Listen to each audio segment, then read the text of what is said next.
Now let's get on to the next bit, which is AGR Good News Day. Good news. Good news. Good news. Good news. Yep. Yeah.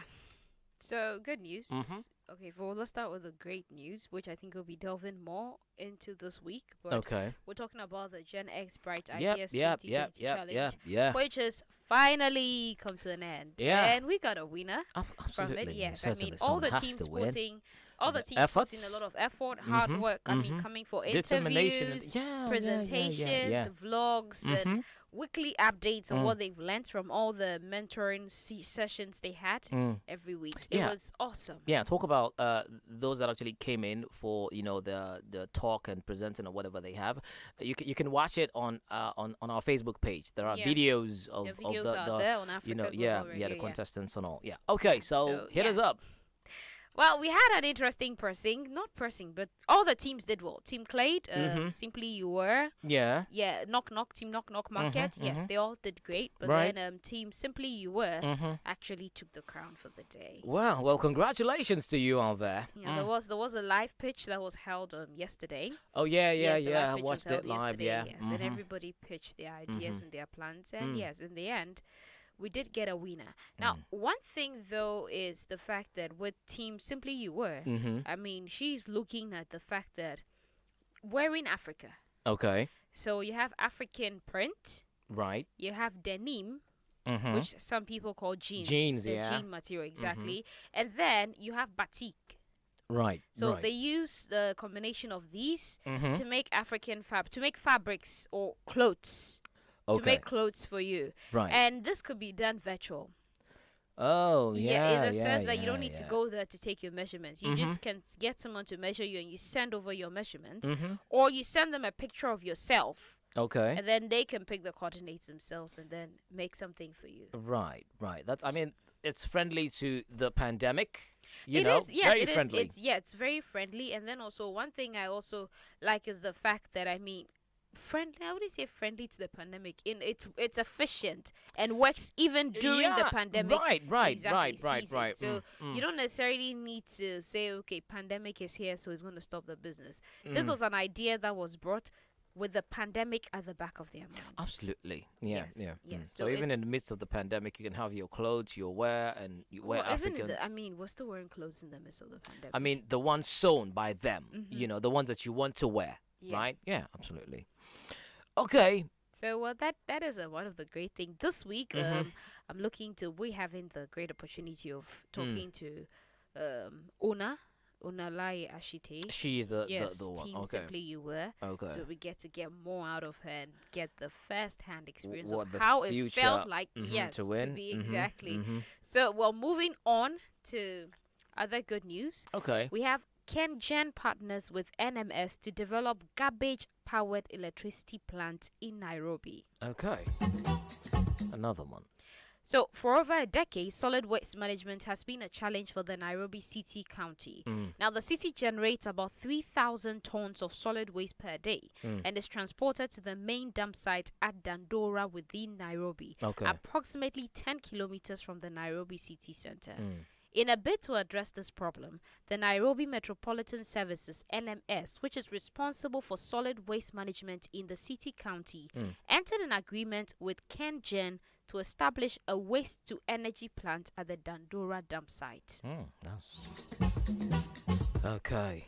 So the signed agreement, which took place on Tuesday, 25th August, that was somewhere last week, has become the solution to Nairobi's garbage problem as it develops a garbage-powered electricity plant and adding to the country's renewable energy pool. Oh wow. Now, So we're renewable talking is- about yes, last week, huh? exactly, something we spoke about last week. Nice. Okay. So NSE is expected to avail the land within or around Dandora dump site in addition to solid waste, while Kengen has invited consultants to conduct feasibility studies, another important part of ensuring Right. that this whole project is successful. Nice. I think it was like basically what we talked about in a Friday interview has to do with feasibility and everything. And yeah, I mean, people are really going down, I mean, doing what they're supposed to be doing, huh? So to conduct feasibility studies on the viability of the plant as it finances, develop and operates the power plant. Okay. In a statement, the NMS Environment, Water and Sanitation Director, Stephen Inzioka, said the capacity of the plant and its total cost are expected to be established after the feasibility study and ongoing talks with Kengen are complete. Now, Kengen will call on an expression of interest from eligible consultancy firms to conduct a feasibility study for development and operation of a waste-to-energy plant at the Dandora dump site. Nice.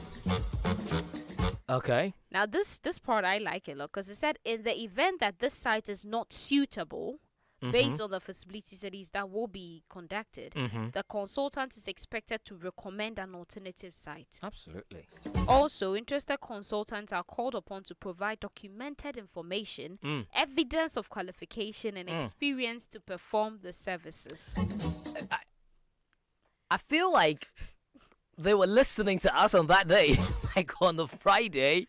Yeah, when you were talking to the energy experts and analysts. I mean, it was basically what he was talking about. Yes, that's what he said. Wow. I mean, basically everything he said. And I'm happy they're doing this. Yep, I mean, this is a great thing. So it turns out that Kengen has a 1,796.4 megawatt annual capacity, and it supplies 75% of Kenya's electricity. Okay. And currently 70%. 75%. Wow. Of Kenya's electricity, and it currently provides power from hydro, thermal, and geothermal sources. Okay. Kengen. So that's more of like Kenya generator something. Oh yeah.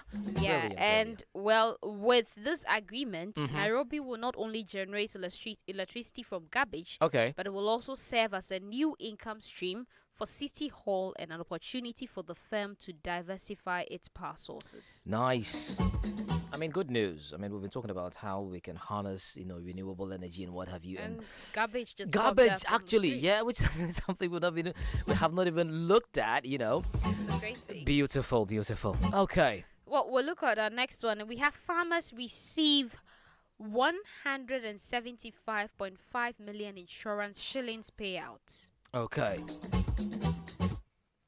So the Kenyan government, in partnership with 6 underwriters in the Crop Insurance Program (CIP), released 117.5 million shillings in compensation to 25,000 smallholder farmers in 28 countries for climate-related crop losses.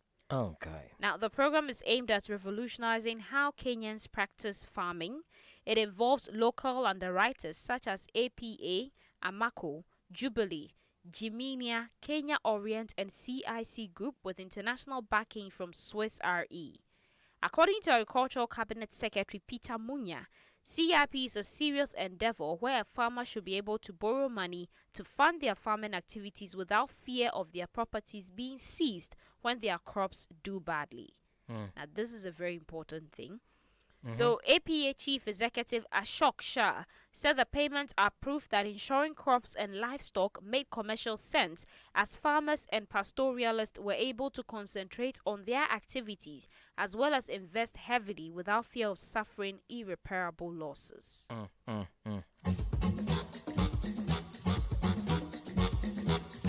And it turns out that in Kenya, over 75% of the country's farmers are smallholders and highly vulnerable to climate variations and other shocks.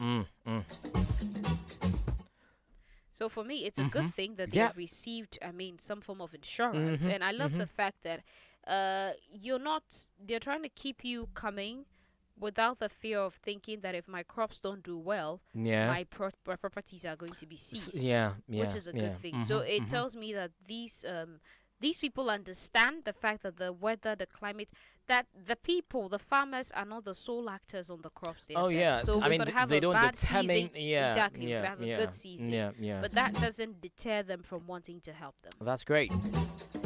I mean, understanding both sides of the both side of the coin. I beg your pardon. Both side of the coin, you get to understand that. Okay, so it's not just this, but this as well. That's brilliant. Well, that is all we have for Asia Good News. Okay, interesting, and of course, good news. Log on to AfricaGlobalRadio.com for more exciting news, interesting one, and positive ones from the continent of Africa.